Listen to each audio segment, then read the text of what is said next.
الحمد لله رب العالمين والصلاة والسلام على أشرف المرسلين المبعوث رحمة للعالمين سيدنا محمد وعلى آله وصحبه وأتباعه ومن تبعهم بإحسان إلى يوم الدين. أما بعد، فأعوذ بالله من الشيطان الرجيم. بسم الله الرحمن الرحيم. وآخرين منهم لما يلحقوا بهم وهو العزيز الحكيم. صدق الله العظيم وصدق رسوله النبي الأمين الكريم، ونحن على ذلك لمن الشاهدين والشاكرين والحمد لله رب العالمين. خواتین و حضرات، مشائخ اور علماء کرام، سب سے پہلے عقائد جماع نبی اکرم نور مجسم تاجدار عرب و عجم فخر آدم بنی آدم صلی اللہ تعالیٰ علیہ وسلم کی بارگاہ میں درود شریف پڑھ لیں. اللہم صلی علی سیدنا و شفیعنا مولانا محمد معدن الجود والکرم وآلہ وصحبہ وبارک وسلم کما تحب وترضى بن صلی علیہ.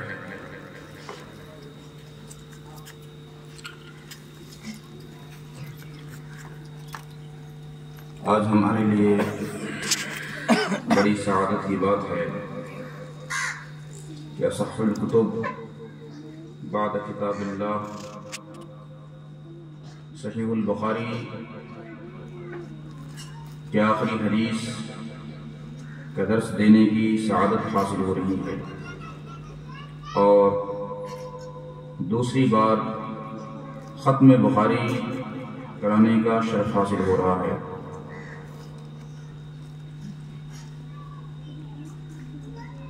آج ہمارے اسٹیج پر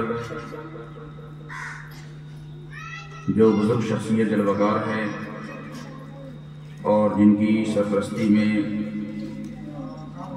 آج کا یہ نورانی پروگرام منعقد ہوا ہے، وہ ہماری جماعت اہل سنت ایک عظیم مذہبی رہنما ہیں نیپال کی سنیت پر، جن کا بہت بڑا احسان ہے. شاگرد حضور شعیب الاولیاء، اسلاف کی امانتوں کے امین، بزرگوں کی روش کو باقی رکھنے والی شخصیت حضرت مولانا الحاج محمد صدیق خان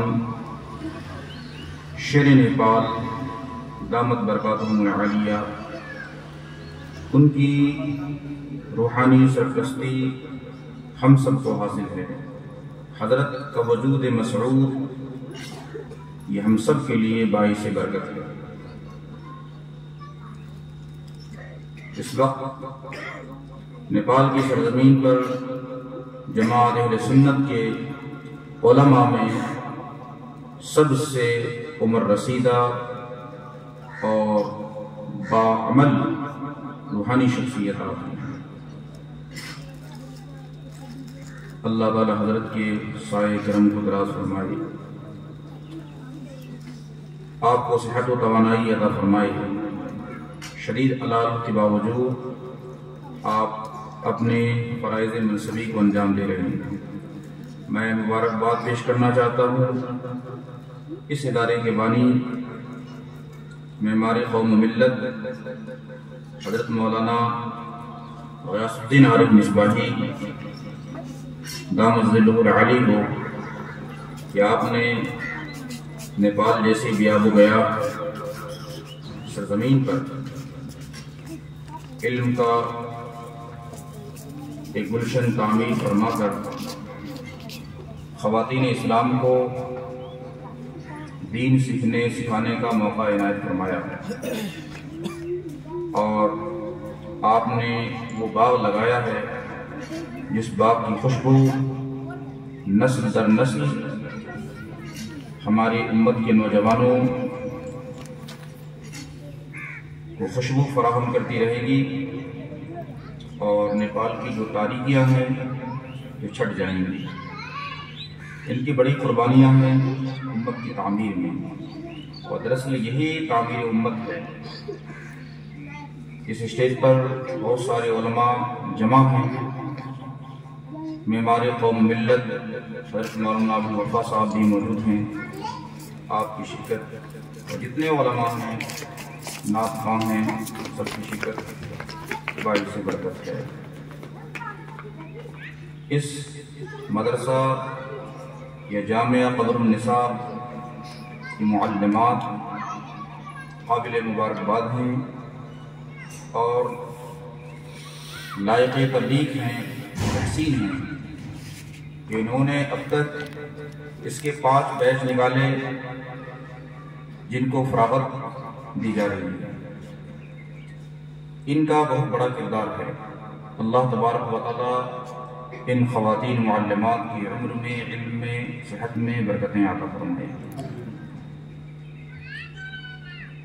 آج جس کتاب کا آخری درس دیا جا رہا ہے، اس کتاب کا پورا نام الجامع المسند الصحیح المختصر من امور رسول اللہ صلی اللہ علیہ وسلم سننہ و ایامہ ہے۔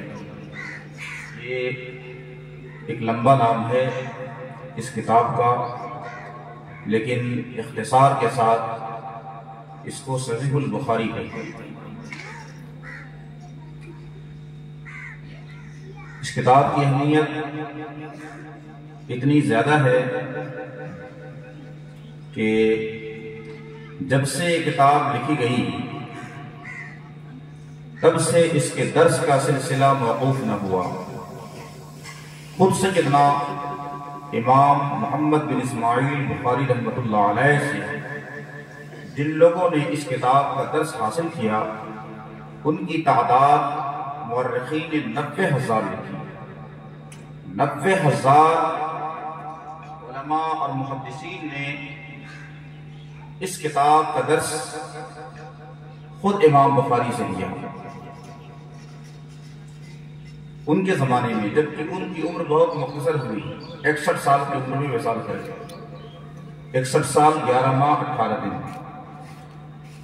اتنی قلیل مدت میں اتنے لوگوں کا اس کتاب سے فیضیاب ہونا یہ اس بات کی دلیل ہے کہ یہ کتاب مقبول بارگاہ ہے۔ پہلے ہم سیدنا امام بخاری رحمۃ اللہ علیہ کی سیرت پر تھوڑی سی روشنی ڈالیں گے، پھر اس کے بعد اس کتاب کی اہمیت اور اس کی ثقافت پر، اور پھر بعد میں آج کی آخری حدیث کے درس پر۔ سیدنا امام محمد بن اسماعیل کی کنیت ابو عبداللہ ہے، اور آپ کا پورا نسب محمد بن اسماعیل بن ابراہیم بن مغیرہ الجعفی ہے۔ آپ کے پردادا حضرت مغیرہ یہ مجوسی تھے، فارسی النسل تھے، اور انہوں نے حضرت یمان الجعفی جو حاکم بخارا تھے ان کے ہاتھ پر ایمان لائے، اور ان کے دادا نے بخارا شہر کے اندر سکونت اختیار کر لی۔ بخارا وسطی ایشیا کے اندر ازبکستان کے اندر واقع ہے، اور یہ وہ سرزمین ہے جہاں بڑے بڑے محدثین، علماء، فقہا، مفسرین پیدا ہوئے۔ بخارا اور اسی کے آس پاس میں سمرقند ہے جہاں آپ کی وفات ہوئی۔ یہ بخارا اور سمرقند دونوں اس زمانے میں بھی علم، تہذیب، حدیث، تفسیر اور فقہ کے مراکز شمار کیے جاتے تھے۔ ایسے ماحول میں امام بخاری نے اپنی آنکھیں کھولی۔ یہ وہی سرزمین ہے جہاں صاحب ہلاجہ علامہ برہان الدین المرغینانی رحمۃ اللہ علیہ آرام فرما رہے ہیں۔ وادی فرغانہ میں بخارا وہی سرزمین ہے جہاں امام ترمذی آرام فرما رہے ہیں، اور ایک قبرستان ہے بخارا کے اندر جس کے اندر 400 محدثین اور مفسرین ایسے آرام فرما رہے ہیں جن کا نام محمد ہے۔ غیر محمد والے محدثین کو اس میں دفن نہیں ہونے دیا گیا، اور صاحب ہدایہ اس لیے دفن نہیں ہوئے جن کا نام محمد نہیں۔ تو علم فقہ تفسیر کا مرکز ہے بخاری، اسی مرکز علم میں 13 شوال المکرم 194 ہجری کو سیدنا امام بخاری رحمۃ اللہ علیہ پیدا ہوئے۔ آپ کے والد حضرت اسماعیل یہ خود بہت بڑے محدث تھے، اور اپنے زمانے کے ممتاز محدث حضرت ابن مبارک رحمۃ اللہ علیہ کے شاگردوں میں شامل ہیں۔ عبداللہ ابن مبارک کا نام کتابوں میں آیا ہے۔ عبداللہ ابن مبارک کے آپ شاگرد ہیں، اور سیدنا امام مالک رحمۃ اللہ علیہ کے اخص تلامذہ میں آپ کا شمار ہوتا ہے، یعنی امام بخاری کے والد گرامی کا ان کے اخص تلامذہ میں جو امام مالک ہیں ان کا شمار ہوتا ہے۔ تو آپ خود محدث ہوئے اور آپ کے بیٹے امام المحدثین۔ ورع زہد و تقوی کا عالم یہ تھا کہ ان کے والد گرامی فرماتے ہیں، اور ایک محدث نے ان کا قول نقل کیا ہے کہ آخری وقت میں میں ان کی بارگاہ میں تھا، جب ان کے وصال کا وقت قریب آ گیا تو حضرت اسماعیل نے فرمایا میں اس حال میں دنیا سے رخصت ہو رہا ہوں کہ میں نے اپنے پیچھے مال میں ایک بھی مشتبہ مال نہیں چھوڑا۔ رزق حلال یا کسب حلال کا اس قدر اہتمام تھا کہ ایک مال بھی، ایک درہم بھی مشتبہ نہیں چھوڑا۔ یہ بہت بڑی بات ہے کہ انسان اس حال میں جائے کہ اس کے مال میں کسی طرح کی آمیزش نہ ہو، یہ اللہ کے فضل سے ہی ممکن ہے۔ اور جب امام بخاری کو رزق حلال میسر آیا، مشکوکات اور مشتبہات سے ہمیشہ آپ نے اجتناب کیا، تبھی تو آپ کے اندر وہ فور علم پیدا ہوا، وہ نور پیدا ہوا جس کے ذریعے سے آپ نے صحیح بخاری کی تعریف فرمائی۔ یہ آپ کے والد گرامی کا واقعہ ہے، زہد کا واقعہ ہے۔ حضرت امام بخاری بچپن میں ہی نابینا ہو گئے تھے، بینائی چلی گئی تھی۔ آپ کے والد ماجد کا وصال ہو گیا تو آپ کی والدہ نے آپ کی پرورش فرمائی، عبادت کرتی تھی اور سجدے کی حالت میں بہت روتی تھی کہ میرے بیٹے کی بینائی واپس ہو جائے۔ حضرت امام بخاری رحمۃ اللہ علیہ کی والدہ نے اتنی دعا کی کثرت کے ساتھ کہ سیدنا ابراہیم علیہ السلام خواب میں تشریف لائے اور بشارت دی، جاؤ تمہارے بیٹے کو بینائی واپس کر دی گئی۔ کل صبح ہوئی تو آپ کی بینائی واپس آ چکی تھی، اور بینائی اتنی واپس آئی کہ آپ نے چاندنی رات کی چادری میں بیٹھ کر التاریخ الکبیر لکھی، تاریخ پر اطلاع۔ یہ والدہ کی دعا کا نتیجہ ہے۔ ہمارے بزرگوں نے لکھا ہے اپنی کتابوں میں کہ انبیاء کرام کی دعا کے بعد اولاد کے حق میں جس کی دعا سب سے زیادہ قبول ہوتی ہے اور اللہ تعالیٰ اس کو رد نہیں کرتا، وہ والدین کی دعا۔ والدین کی دعا ہو یا بد دعا، اولاد کے حق میں تیر کی طرح کام کرتی ہے۔ اس لیے کبھی بھی اپنی اولاد کو بد دعا نہیں دینی چاہیے۔ سیدنا امام محمد بن اسماعیل بخاری رحمۃ اللہ علیہ نے 13 سال کی عمر سے علم حدیث کی تحصیل کے لیے سفر شروع کر دیا تھا۔ بہت کم عمر میں انہوں نے احادیث کا ذخیرہ اکٹھا کر لیا۔ تحصیل حدیث کے لیے آپ نے جن مقامات کا سفر کیا اس میں بخارا سمرقند کے علاوہ، یہ تو آپ کے علاقے کے مقامات تھے، آپ نے بصرہ کا سفر فرمایا جو اس زمانے مرکز علم حدیث تھا، کوفہ کا سفر فرمایا، حدیث اور تفقہ دونوں کا مرکز تھا، شام کا سفر فرمایا، رے کا، ہرات کا، بلخ کا سفر فرمایا، نیشاپور کا سفر فرمایا، مکہ مدینہ یعنی حرمین طیبین کا سفر بے شمار مرتبہ فرمایا۔ اس سے جذبہ تحصیل علم کا اندازہ ہوتا ہے کہ ایک ایک حدیث حاصل کرنے کے لیے امام بخاری دور دراز کے مقامات کا سفر فرمایا کرتے تھے۔ اللہ تعالیٰ نے اس امت پر اتنا بڑا فضل فرمایا ہے کہ اس امت کو دنیا کی تمام امتوں سے ممتاز فرما دیا، اور ایسی ایسی ہستیاں اس کے اندر پیدا کی جن شخصیتوں کو دیکھ کر اگر کتاب و سنت سے کوئی دلیل نہ بھی ہو تو اسلام کی حقانیت کے لیے ہی کافی ہے۔ ایسی عظیم شخصیات امام غزالی، امام بخاری، امام اعظم ابو حنیفہ، شیخ عبد القادر جیلانی، ایسی ایسی شخصیتیں اس امت کو عطا فرمائی۔ اسی لیے آقا علیہ السلام نے فرمایا علماء امتی کا انبیاء بنی اسرائیل، میری امت کے علماء بنی اسرائیل کے انبیاء کی مانند ہیں، یعنی بنی اسرائیل کے انبیاء نے جو کارنامے انجام دیے وہ کارنامے اب ہماری امت کی علماء انجام دیں۔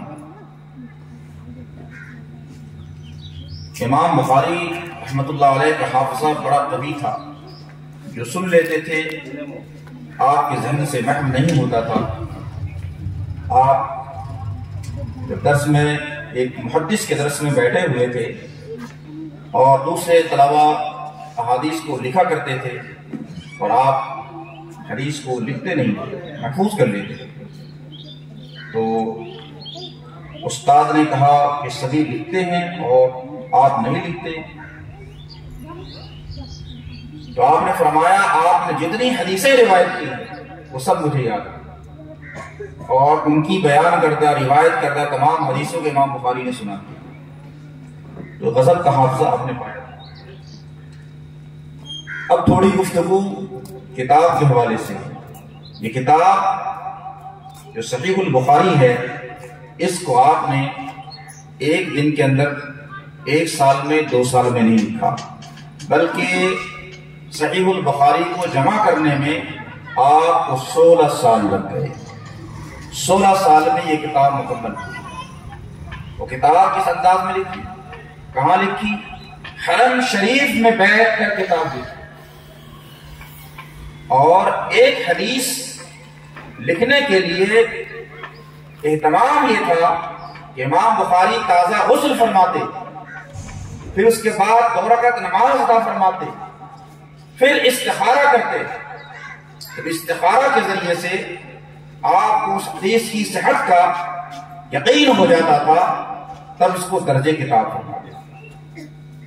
اس قدر احتیاط اور حسب اس کی مثال دنیا کی اور کسی شخصیت میں نہیں ملے گی۔ امام بخاری کے علاوہ اور کوئی شخصیت آپ کو نظر نہیں آئے گی۔ یہ ہر حدیث کو لکھنے سے پہلے غسل کریں، پھر 2 رکعت نفل نماز ادا کریں، پھر استخارہ کریں، اور استخارہ میں ان کو من جانب اللہ اس بات کا یقین ہو جائے الہام کے ذریعے سے کہ حضور اقدس صلی اللہ علیہ وسلم خود اپنی زبان فیض ترجمان سے بتا دیں، تب جا کے اس حدیث کو نقل فرمائیں۔ یہ کوئی معمولی بات نہیں ہے، یہی وہ شرف ہے جو اس کتاب کو ممتاز کرتا ہے۔ یہ کسی محدثین کے حصے میں یہ شرف نہیں ہے، یہ امتیاز، یہ تفرد یہ صرف امام بخاری رحمۃ اللہ علیہ کو ہے۔ اس کا جو تراجم ابواب ہیں، اس کے بارے میں محدثین نے فرمایا ہے کہ یہ مسجد نبوی میں جو ممبر شریف ہے حضور اقدس صلی اللہ علیہ وسلم کا، وہاں پر بیٹھ کے اس کے تراجم ابواب کو لکھا گیا۔ اس لیے اس حدیث، اس کتاب کی صحت، ثقافت اور بڑھ جاتی ہے۔ کیا ضرورت پڑی امام بخاری کو اس کتاب کے لکھنے کی؟ کتابیں تو موجود تھیں، ایسا نہیں کہ حدیث کی یہ پہلی کتاب ہے بخاری شریف،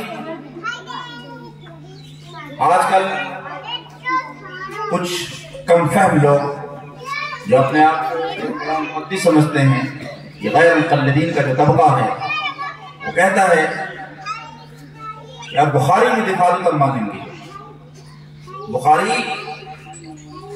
بخاری میں تمام حدیثیں پہلی بات تو موجود نہیں، اور کیا حضور اقدس صلی اللہ علیہ وسلم کی تمام حدیثیں بخاری کے اندر ہیں کہ بخاری میں ہوگی تب مانیں گے؟ یہ کم علمی کی دلیل ہے۔ بخاری لکھی جانے سے پہلے سینکڑوں حدیث کی کتابیں موجود تھیں، جن کتابوں سے امام بخاری نے استفادہ کیا ہے، اور عہد رسالت میں حدیث کے ذخائر صحابہ کرام نے لکھنا شروع کر دیے تھے۔ حدیث کی تدوین و ترتیب باضابطہ طور پر یہ پہلی صدی ہجری کے اخیر میں یہ کام شروع ہوا، لیکن جمع کا کام عہد رسالت میں شروع ہو چکا تھا۔ ابتدائے اسلام میں منع اس لیے کر دیا گیا حدیث لکھنے سے کہ قرآن نازل ہو رہا تھا اور کہیں قرآن اور حدیث دونوں گڑبڑ نہ ہو جائیں، خلط ملط نہ ہو جائیں، تو اس وجہ سے منع کیا گیا۔ جب قرآن کا اسلوب واضح ہو گیا اور اس کا اسلوب راسخ ہو گیا ان کے دلوں میں، تب احادیث لکھنے کی اجازت دے دی گئی۔ حضرت مولا کائنات کے پاس بہت سارے اجزاء موجود تھے، حدیث کی صحیفے موجود تھے۔ حضرت عبداللہ ابن عمر کے پاس تھے، عبداللہ ابن عباس کے پاس تھے، یعنی درجنوں صحابہ موجود ہیں جنہوں نے حدیثیں لکھی تھی۔ پھر یہ حدیثیں آگے چل کر منتقل ہوئی۔ جب امام ابن شہاب زہری کا زمانہ آیا اور حضرت عمر بن عبدالعزیز رضی اللہ تعالیٰ عنہ مصعد خلافت پر متمکن ہوئے، تو انہوں نے اس ضرورت کو محسوس کیا کہ احادیث نبویہ کو کتاب کی شکل میں جمع کر دی جائے، تاکہ جو وضاعین حدیث ہیں، جو حدیث گڑ گڑ کر لوگوں میں گمراہی پھیلا رہے ہیں، تو ان کو وضع حدیث کا موقع نہ ملے۔ کیونکہ ایک زمانہ ایسا بھی آ گیا کہ لوگ اہل بیت کی شان میں، مولا کائنات کی شان میں اور دیگر لوگوں کی شانوں میں حدیثیں کرنے لگے تھے، اور جو سرکار کی حدیث نہیں اس کو حدیث بنا کر پیش کرتے تھے۔ تو ربیع بن صبیح، سعید بن عروبہ جیسے محدثین اٹھے اور انہوں نے تدوین حدیث کا کام انجام دینا شروع کیا۔ اس میں امام ابن شہاب زہری کو حضرت عمر بن عبدالعزیز نے حکم دیا کہ آپ احادیث کو اکٹھا کریں۔ امام ابن شہاب زہری نے اپنے ان کا جو دائرہ کار تھا وہاں جا کر لوگوں سے حدیثیں اکٹھی کرتے تھے۔ پھر یہ سلسلہ آگے بڑھتا رہا۔ پھر اس کے بعد امام ابن ابی شیبہ کا دور آیا، انہوں نے بھی کتاب لکھی۔ امام مالک نے موطا ترتیب دی۔ پھر امام بخاری سے پہلے امام بخاری کے استاذ حضرت امام احمد ابن حنبل نے مسند ترتیب دی۔ تو حدیث کے بہت سارے ذخائر موجود تھے۔ امام بخاری رحمۃ اللہ علیہ نے لکھی ہوئی کتابوں پر بھی اعتماد کیا اور زبانی طور پر جو روایات ان تک پہنچی ان پر بھی اعتماد کیا۔ اس کو لکھنے میں آپ کے شیوخ کی تعداد 1080 بتائی جاتی ہے۔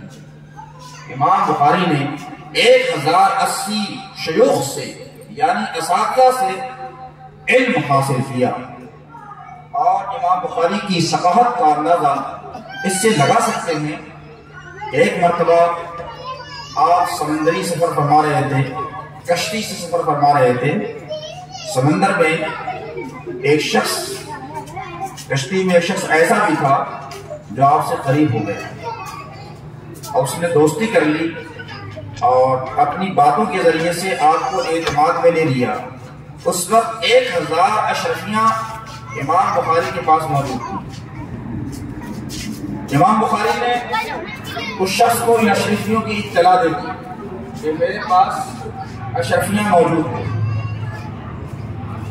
ایک دن اس شخص نے چالاکی کی اور چلاتا ہوا اٹھا، شور مچایا کہ اے لوگوں، میری 1000 اشرفی غائب ہو گئی، 1000 اشرفی کسی نے چرا لیا۔ امام بخاری کو اس کی مکاری کا علم ہو گیا، جب تلاشی ہوگی اب میرے پاس لوگ اشرفی پائیں گے تو مجھ پر تہمت لگا دیں گے، چوری کا الزام لگا دیں گے۔ امام بخاری رحمۃ اللہ علیہ نے 1000 اشرفی کا جو تھیلا تھا اس کو سمندر میں ڈال دیا۔ اس کے بعد تلاشی شروع ہوئی، ایک فرد کی تلاشی ہوئی۔ جب آپ کے پاس آیا تو کچھ نہیں پایا۔ بعد میں وہ آدمی جو آپ کے ساتھ فراڈ کر رہا تھا، آپ کو اس نے دھوکہ دیا، اس نے کہا حضرت 1000 اشرفی آپ نے کہاں رکھی؟ کہا میں نے سمندر میں ڈال دیا۔ کہا اتنی قیمتی چیز کو آپ نے ضائع کر دیا؟ تو امام بخاری کا جو جواب تھا اس کو سنے آپ لوگ، اور یہ علماء کے لیے بھی درس عبرت ہے، معلمین معلمات دونوں کے لیے اور طالبات کے لیے بھی۔ امام بخاری رحمۃ اللہ علیہ نے فرمایا تھا کہ جس ثقافت اور اعتماد کو میں نے اتنی عمر میں حاصل کیا تھا، اور جو عالم اسلام سے مجھے اعتماد ملا تھا، لوگ میری باتوں پر اور میری روایت کردہ حدیثوں پہ اعتماد کرتے تھے، کیا 1000 اشرفی کے عوض میں ان کو بیچ دوں؟ 1000 اشرفی کے عوض میرے اوپر چوری کی تہمت لگ جائے اور میں اسے بیچ ڈالوں؟ یہ مجھے گوارا نہیں تھا، اس وجہ سے میں نے اس کو سمندر میں ڈال دیا۔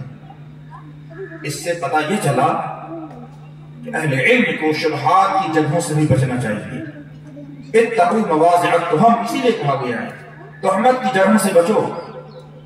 تفتیش اور تحقیق تو بات میں ہوتی ہے کہ وہ صحیح ہے یا غلط، لیکن تہمت تو لگ گئی، تو ایسے کام سے ہم لوگوں کو، اہل علم کو، اب خواتین ہوں یا مرد ہوں، پرہیز کرنا چاہیے کہ جہاں جانے سے یا جو کام کرنے سے ہمارے اوپر کسی برے کام کا الزام لگ جائے، تہمت لگ جائے۔ امام بخاری کی زندگی سے ہمیں یہ سبق حاصل ہوتا ہے۔ امام بخاری رحمۃ اللہ علیہ یہ کثیر العلم تھے، 6 لاکھ احادیث سے آپ نے صحیح البخاری کو مرتب فرمایا۔ 6 لاکھ احادیث، اس میں احادیث صحاح موجود ہیں، اس وجہ سے اس کو صحیح البخاری کہا جاتا ہے۔ اور آپ کو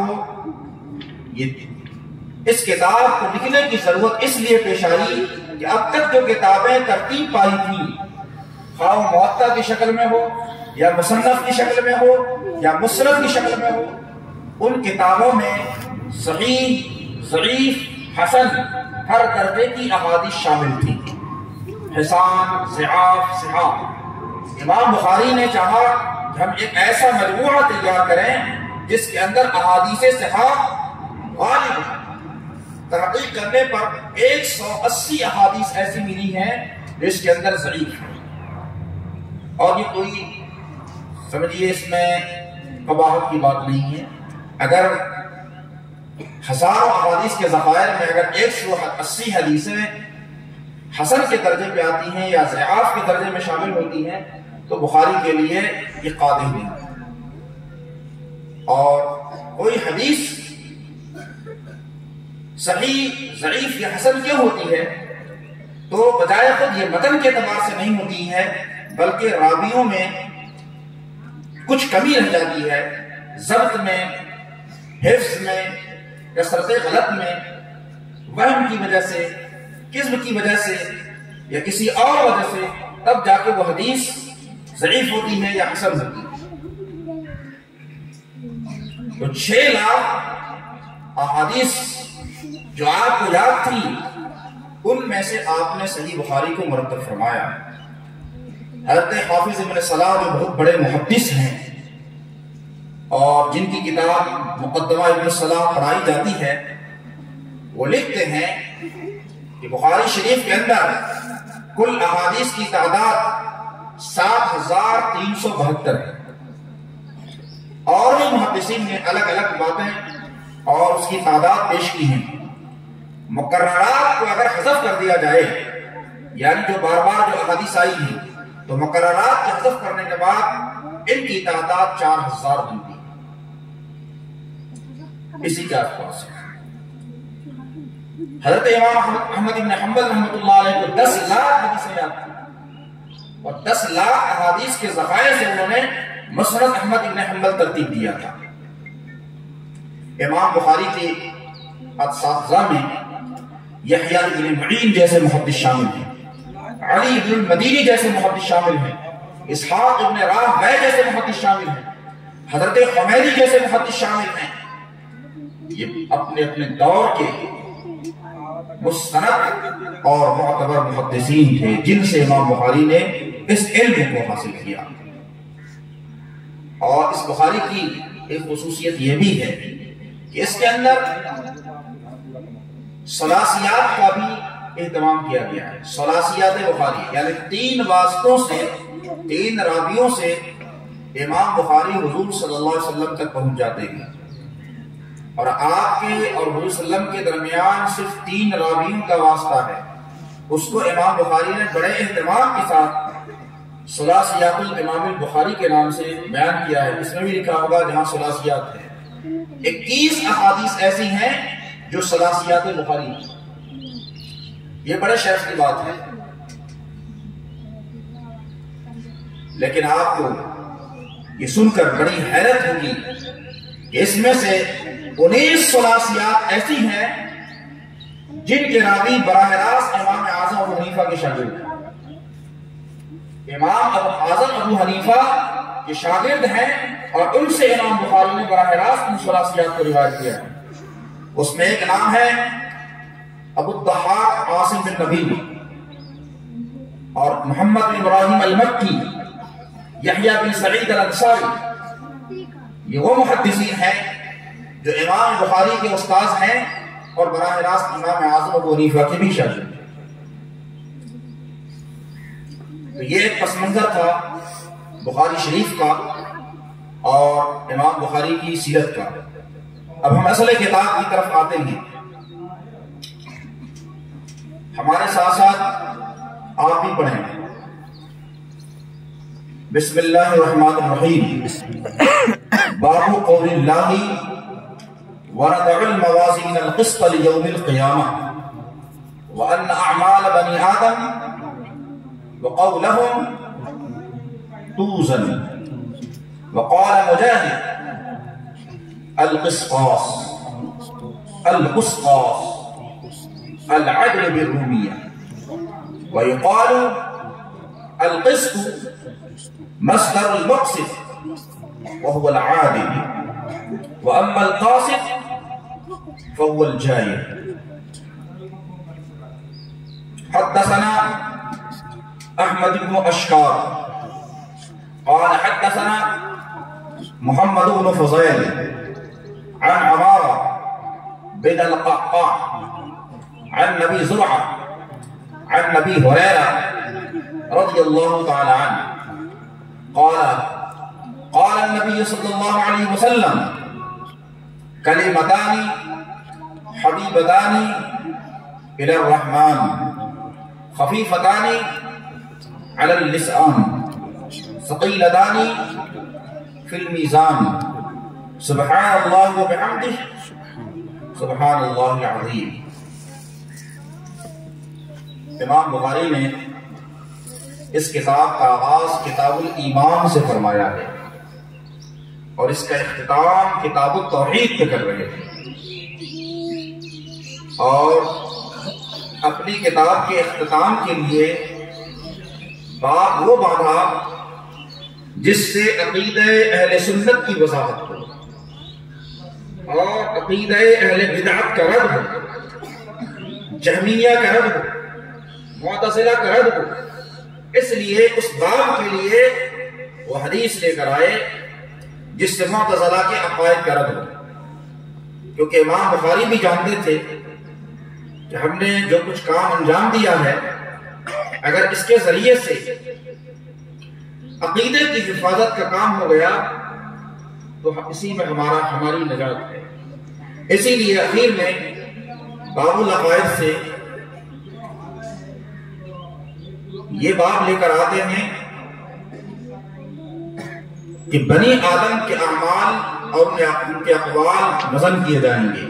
اللہ تعالیٰ کا قول ہے وَنَضَعُ الْمَوَازِينَ الْقِسْطَ لِيَوْمِ الْقِيَامَةِ، اور ہم قول انصاف کا قول قائم کریں گے قیامت کے دن، اور بے شک بنی آدم کے اعمال اور ان کے اقوال وزن ہوں گے۔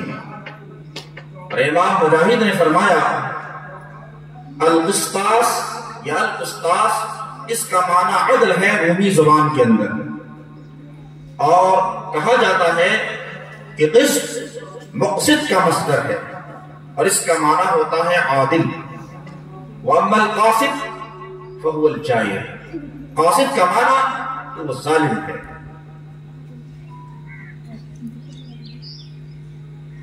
یہاں فرمایا وَنَضَعُ الْمَوَازِينَ، ہم میزان قائم کریں گے۔ موازین جمع ہے میزان کی، وہ میزان تو ایک ہی ہوگا، پھر جمع استعمال کیوں فرمایا؟ بہت ساری میزانیں قائم کریں گے تو اس کا ایک مطلب تو یہ ہے کہ یا تو ہر شخص کے عمل کو وزن کرنے کے لیے، اس کے اعمال کے وزن کے لیے الگ الگ میزان قائم کیے جائیں گے۔ ایک مطلب تو یہ حقیقی معنی پر محمول ہوگا، یا یہ ہے کہ میزان تو ایک ہی ہوگا لیکن چونکہ اعمال کا تعدد ہوگا، شخصیتیں الگ الگ ہوں گی، اعمال الگ الگ ہوں گے، تو ان کے تعدد اعمال اور تعدد شخصیات کی بنیاد پر موازین کا استعمال فرمایا۔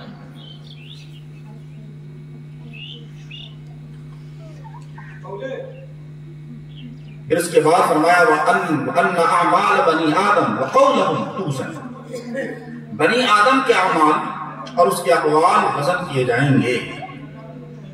اس سے معتزلہ کا رد ہے۔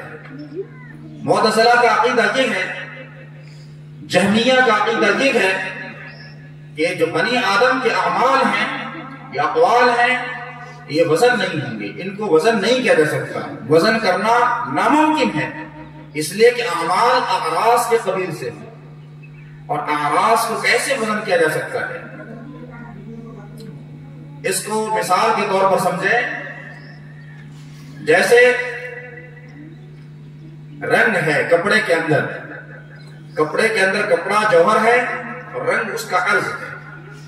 رنگ آپ کو نظر آتا ہے لیکن اس کو الگ سے محسوس کریں، الگ سے دیکھنا چاہیں تو کپڑے کو چھوڑ کے رنگ نظر نہیں آئے گا۔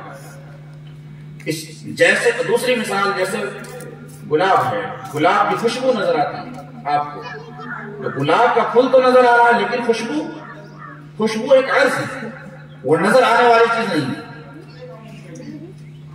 تو اس کے بارے میں معتزلہ کو اشکال ہوا اور اس نے کہا کہ اعمال بھلا کیسے تولے جا سکتے ہیں، یہ سب تو اعراض کے قبیل سے ہیں۔ تو اس کا جواب یہ دیا گیا ہے کہ آپ اس دنیا کو آخرت پہ کیوں قیاس کر رہے ہو؟ یہ قیاس مع الفارق ہے، یہ دنیا کے معاملات کو اور دنیا کے اعمال کو آخرت کے اعمال پہ قیاس کرنا، یہ قیاس مع الفارق ہے، یہ درست ہی نہیں ہے۔ بلکہ آخرت میں تو ان اعمال کو محسوسات کی شکل میں ڈھال دیا جائے گا اور اس کا وزن کیا جائے گا۔ اور دوسرا جواب یہ ہے، یہ تو اس زمانے کی بات تھی، لیکن موجودہ زمانے میں، ہمارے زمانے میں ٹیکنالوجی اور سائنس اس حد تک پہنچ چکی ہے کہ جن کو آج لوگ اعراض سمجھتے رہے ان کو آج قید کیا جا رہا ہے، ٹیپ کیا جا رہا ہے۔ یہ آواز یہ کیا ہے؟ یہ بھی عرض کی قبیل سے ہے لیکن اس کو بھی قید کیا جا رہا ہے، آواز کو بھی وزن کیا جا رہا ہے، ہر شخص کے اعمال کو ریکارڈ کیا جا رہا ہے۔ ٹیپ ریکارڈ نے، موبائل نے ہمارے ان چیزوں کا سمجھنا آسان کر دیا ہے۔ تو اعمال یقینی طور پر تولے جائیں گے، اور اعمال کو محسوس بھی کیا جا سکتا ہے، دیکھا بھی جا سکتا ہے۔ صوفیاء کرام فرماتے ہیں کہ جب کوئی شخص کامل وضو کر کے آتا ہے تو وہ دیکھ کر بتا دیتے ہیں کہ اس کا وضو کامل ہے یا نہیں۔ کوئی شخص وضو کر کے آتا ہے، اس پر آپ حکم لگاتے ہیں کہ اس کا وضو مکروہ ہو گیا، کسی پر حکم لگا دے اس کا وضو صحیح ہے، کسی پر حکم لگا اس کا وضو بہت اچھا ہے۔ اس کی وجہ کیا ہے؟ اس کی وجہ یہ ہے کہ وضو کرنے والا جب کامل وضو کر کے آتا ہے تو اس کے اعضاء سے نور نکلتے ہیں، تو انوار کی جتنی کثرت ہوتی ہے اس کو دیکھ کر بتاتے ہیں کہ یہ کامل وضو کر کے آیا ہے۔ اگر وضو کرنے کے بعد بھی اس کے اندر نور نہ پیدا ہو بلکہ ظلمت ہی رہے تو بتا دیتے ہیں کہ اس کا وضو نہ باطل ہو گیا، اس کا وضو صحیح نہیں ہے۔ سیدنا امام ابو حنیفہ رحمۃ اللہ علیہ اور ان کے شاگردوں سے مائع مستعمل کے بارے میں کئی اقوال ملتے ہیں۔ کسی نے کہا کہ مائع مستعمل یہ طاہر تو ہے مطہر نہیں، کسی نے فرمایا کہ مائع مستعمل یہ نجاست غلیظہ ہے، تو نجاست غلیظہ کا بھی حکم لگا دیا، طاہر غیر مطہر کا حکم لگا دیا۔ وجہ کیا؟ وجہ یہ تھی امام اعظم ابو حنیفہ رحمۃ اللہ علیہ کی نگاہ صرف ظاہر کو نہیں دیکھتی تھی بلکہ باطن کو بھی دیکھتی تھی۔ آپ کے سامنے جب کوئی وضو کرتا اور وضو کا غسالہ پانی کے اندر نظر آتا تو آپ دیکھ لیتے تھے کہ اس نے گناہ کبیرہ کا ارتکاب کیا ہوا ہے تو اس پر نجاست غلیظہ کا حکم لگا دیتے، اور اگر اس کے اندر گندگی نظر نہیں آتی، تھوڑی بہت نظر آتی، تو آپ فرماتے اس نے گناہ صغیرہ کا ارتکاب کیا ہے، طاہر تو ہے غیر مطہر۔ دنیا کے اعمال کا آخرت کے اعمال پر قیاس نہیں کیا جا سکتا، تو اس سے معتزلہ کا رد ہو گیا۔ پھر آگے فرماتے وقال مجاہد القسطاس، مجاہد نے فرمایا کہ حضرت مجاہد کون ہیں؟ یہ حضرت عبداللہ ابن عباس کے خاص شاگرد تھے، اور یہ حضرت عائشہ ام المؤمنین رضی اللہ تعالیٰ عنہ کے بھی شاگرد تھے۔ علم تفسیر میں ان کا پایہ بہت بلند ہے۔ حضرت مجاہد فرماتے ہیں قسطاس کا معنی رومی زبان میں عدل ہے، اور قرآن میں اسی سے لفظ القسط آیا ہے۔ اس پر علماء نے کلام کیا کہ یہ لفظ دخیل ہے عربی زبان میں، یعنی عربی زبان میں رومی زبان کا لفظ آیا ہے۔ اس پر علامہ سیوطی نے پوری کتاب لکھی، اور اس کتاب کے اندر انہوں نے ثابت کیا ہے کہ 12 زبانوں کے الفاظ قرآن کے اندر آئے ہیں، صرف رومی کے نہیں، فارسی کے بھی الفاظ ہیں، ہندی کے بھی الفاظ ہیں۔ لیکن ان سب کا جواب شارح بخاری علامہ مفتی شریف اللہ قمری رحمۃ اللہ علیہ نے یہ دیا کہ یہ توارد کی قبیل سے ہے، یعنی یہی لفظ رومی زبان میں بھی آیا اور یہی لفظ عربی زبان میں بھی آیا، ایسا نہیں کہ اس کو دخیل مانا جائے۔ تو قسطاس کا معنی عدل ہے رومی زبان کے اندر، وَيَقَالُ الْقِسْطُ مَثْلُ الْمُقْسِطِ، اور ایک قول یہ ہے کہ قسط مقصد کا مصدر ہے۔ قسط کے بارے میں بیان فرمایا قسط یہ مقصد کا مصدر ہے، اور اس سے مراد عادل ہے۔ عادل کیسے ہو؟ قسط وہ لفظ ہے جو ازداد میں سے ہے، یعنی اس کا معنی عدل بھی ہے اور ظلم بھی۔ جیسے قروء، قرء کی جمع قروء یا اقراء، اس کا معنی طہر بھی ہے اور حیض بھی ہے، دو الفاظ میں سے، ویسے ہی قسط اس سے مراد ظلم کے معنی میں بھی آتا ہے اور عدل کے معنی میں بھی آتا ہے۔ جب یہ عدل کے معنی میں ہوگا تو یہ مقصد کا مصدر ہوگا، اور مقصد بنا ہے اقساط سے. اس صورت میں یہ عادل کے معنی میں ہوگا اور القسط کا معنی العدل ہوگا. کیوں؟ اس کی وجہ یہ ہے کہ باب افعال کی ایک خاصیت سلب ماخذ ہے. سلب ماخذ جب ہوا تو جب ظلم کا سلب ہوا تو عدل خود بخود قائم ہو گیا. جب ظلم کا سلب ہوا تو عدل قائم ہو گیا. اس وجہ سے یہ مقصد کے معنی میں لیا گیا. اور اگر یہ قسط ظلم کے معنی میں ہو تو اب مقصد کا مصدر نہ ہوگا بلکہ اب یہ القسط قاصد کا مصدر ہوگا. اور القاصد کا معنی ہوتا ہے ظالم یا کافر. قرآن پاک میں آیا ہے وَأَمَّا الْقَاسِطُونَ فَكَانُوا لِجَهَنَّمَ حَطَبًا. اور بے شک جو جہنمی ہے یہ قاصد ظلم کرنے والے ہیں یہ جہنم کے ایندھن ہوں گے. ایک دلچسپ واقعہ مورخین نے لکھا ہے کہ حجاج بن یوسف کے زمانے میں ایک واقعہ پیش آیا. سعید ابن جبیر جو بہت بڑے محدث تھے اور سعید ابن جبیر سے حجاج بن یوسف نے اپنے بارے میں پوچھا کہ میرے بارے میں آپ کی کیا رائے ہے, آپ کا کیا خیال ہے. سعید ابن جبیر نے بہت ہی بامعنی لفظ ادا کیا, فرمایا القاصد العادل. القاصد العادل. جب لوگوں نے سنا تو کہا یہ زندگی بھر تو حجاج بن یوسف کو برا بھلا کہتے رہے اور اب جب سامنے ان کا پالا پڑا ہے تو خوف کی وجہ سے ان کو القاصد کہہ رہے ہیں یعنی عادل کہہ رہے ہیں. تو حجاج بن یوسف بڑے ذہین و فطین تھے. حجاج بن یوسف عربی زبان کا بھی بہت بڑا عالم تھا. اس نے کہا اے لوگو, اس نے میری تعریف نہیں کی ہے بلکہ اس نے میری مذمت کی ہے. القاصد کو اس نے المقصد کے معنی میں لیا ہے اور اس کا معنی ہے القاصد کو اس نے الجائر کے معنی میں لیا ہے یعنی ظلم کرنے والے کے معنی میں لیا ہے. اور العادل یہ عدل سے نہیں لیا بلکہ عدول سے لیا ہے یعنی رائے حق سے پھر جانے والا. میری تعریف نہیں ہے اس میں بلکہ میری مذمت ہے.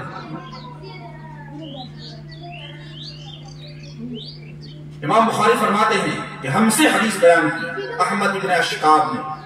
حدثنا کا لفظ جب آتا ہے تو اس کا مطلب یہ ہوتا ہے کہ جب حدیث بیان کی جا رہی ہے تو سننے والا تنہا نہیں ہے بلکہ ان کے ساتھ اور افراد ہیں. اگر ایک فرد ہو تو اس وقت کہتے ہیں وحدثنی, مجھ سے حدیث بیان کی. جب چند افراد ہوں تو حدثنا کا لفظ استعمال ہوتا ہے. ہم سے حدیث بیان کی احمد بن اشقاب نے, وہ فرماتے ہیں کہ ہم سے حدیث بیان کی محمد بن فضیل نے, وہ روایت کرتے ہیں ہمارا بن قعقاع سے, وہ روایت کرتے ہیں ابو زرعہ سے, وہ روایت کرتے ہیں ابو ہریرہ رضی اللہ تعالیٰ عنہ سے. ابو ہریرہ رضی اللہ تعالیٰ عنہ وہ صحابی ہیں جن سے کثیر درجہ میں احادیث مروی ہے اور مکثر الروایہ صحابیوں میں ان کا شمار ہوتا ہے. ان کی روایت کردہ احادیث کی تعداد 5374 ہے اور سرکار علیہ وسلم نے ان کے لیے خصوصی دعا فرمائی تھی. یہ فرماتے ہیں کہ نبی کریم صلی اللہ علیہ وسلم نے ارشاد فرمایا کلمتان حبیبتان, دو کلمے رحمان کو پیارے ہیں.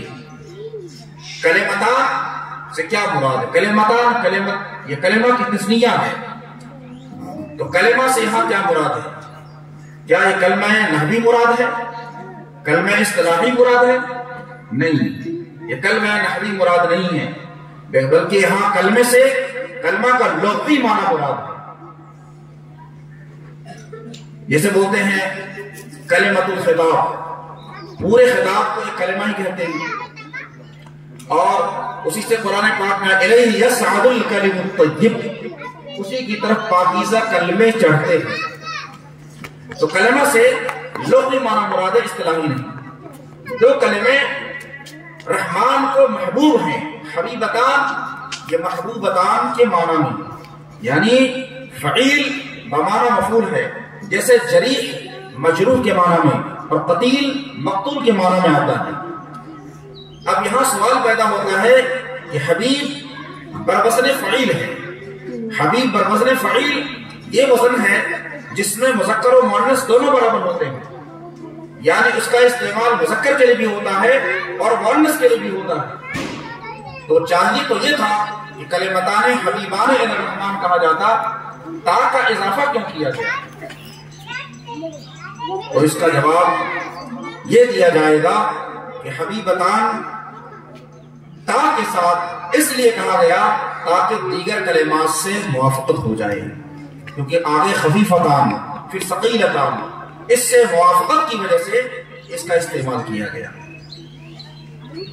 پھر آگے فرمایا خفیفتان علی اللسان، یہ دونوں زبان پر ہلکے ہوں گے، ثقیلتان فی المیزان، اور میزان میں بھاری ہیں، ادائیگی میں بڑے ہلکے ہیں، میزان میں بھاری ہیں۔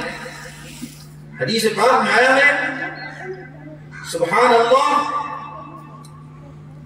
تملأ المیزان، سبحان اللہ یا سبحان اللہ نصف میزان ہے، والحمدللہ تملأ، یعنی سبحان اللہ نصف میزان کو بھر دیتا ہے اور الحمدللہ باقی میزان کو بھر دیتا ہے۔ تو جس نے یہ دو کلمے ادا کر لیے سبحان اللہ وبحمدہ سبحان اللہ العظیم، تو گویا کہ اس نے پورے میزان کو بھر دیا۔ اور میزان کی وسعت کیا ہے؟ میزان کی وسعت کا اور اس کے طول و عرض کا اندازہ اس سے لگا سکتے ہیں کہ ساتوں آسمان اور زمین کو اس کے ایک پلے میں رکھا جا سکتا ہے، میزان کی وسعت اتنی ہے۔ لیکن اللہ تعالیٰ جب کرم فرمائے گا تو اس وسیع و عریض میزان کو ان دو کلموں کے ذریعے سے بھر دے گا۔ پھر فرمایا سبحان اللہ وبحمدہ، پاکی ہے اللہ کی اور اس کے حمد کے ساتھ۔ سبحان کیا ہے؟ لفظ سبحان کا استعمال کس کے لیے کیا جاتا ہے؟ لفظ سبحان یہ اللہ تبارک و تعالیٰ کا ایسا علم ہے جس کے ذریعے سے تمام ان صفات کی نفی کی جاتی ہے جو نقص پر اور عیب پر دلالت کرتی ہے۔ لفظ سبحان کہہ کر تمام صفات سلبیہ کو بیان کر دیا گیا۔ صفات کی دو قسمیں، ایک صفات سلبیہ اور صفات ایجابیہ، اور یہ سبحان مفعول ہے وسبحوا کا، یہ سبحتو، وسبحوا کا مفعول مطلق ہے، یہ سبحتو کا مفعول مطلق ہے سبحان۔ مطلب یہ ہے کہ اللہ تعالیٰ پاک ہے، اللہ کی میں پاکی بیان کرتا ہوں، ہر عیب سے، ہر نقص سے، وہ کذب سے پاک ہے، امکان کذب سے پاک ہے، وہ حدوث سے بھی پاک ہے اور امکان حدوث سے بھی پاک ہے، وہ تمام عیوب سے پاک ہے، ان تمام صفات سے پاک ہے جو نقص پر اور حدوث پر دلالت کرتے ہیں۔ جب سبحان کہا تو اس کے ذریعے کامل درجے کی تنظیم ہو گئی، اس سے کامل درجے کی تنظیم کسی کلمے سے ہو ہی نہیں سکتی۔